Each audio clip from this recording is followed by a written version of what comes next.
নমস্কার বন্ধুরা, BM inspire heart এর নতুন একটি ধামাকাদার আপডেটে আপনাদের সবাইকে স্বাগত। আজ জুন 2024 বাংলার যুব সমাজের মধ্যে গত কয়েকদিন ধরে একটি খবর দাবানলের মতো ছড়িয়ে পড়ছে। যুবশক্তির ভরসা কার্ড এবং প্রতি মাসে 3,000 টাকা বেকার ভাতা।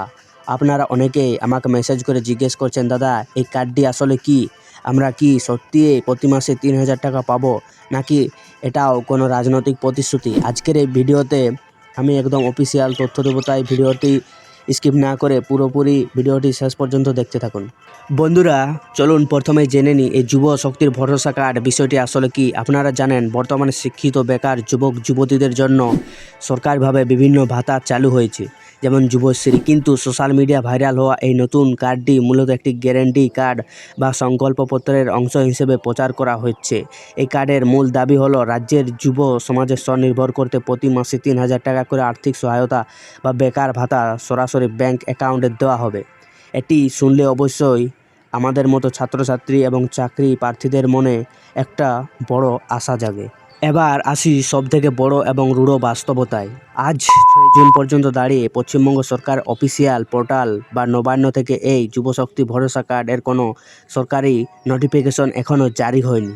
আপনারা যে বিভিন্ন রাজনৈতিক দলের ইশতেহার বা সংকল্পপত্রের বেকারদের জন্য 3,000 টাকা ভাতার কথা শুনেছিলেন, এই কার্ডটি মূলত সেই প্রচারের একটি অংশ।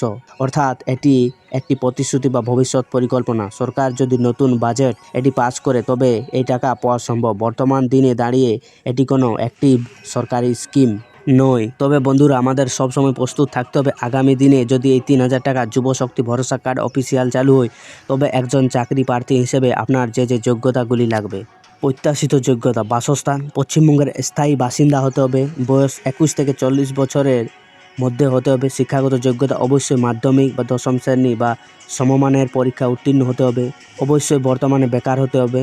প্রয়োজনীয় কাগজপত্র: আধার কার্ড, ভোটার আইডি কার্ড, মাধ্যমিক প্রবেশপত্র, বয়সের প্রমাণ হিসেবে শিক্ষাগত যোগ্যতার marksheet, employment exchange registration number, bank passbook, প্রথম পাতার নাম, অ্যাকাউন্ট নম্বর এবং আইএফএসসি উল্লেখ থাকতে হবে, সাম্প্রতিক পাসপোর্ট সাইজের ফটো।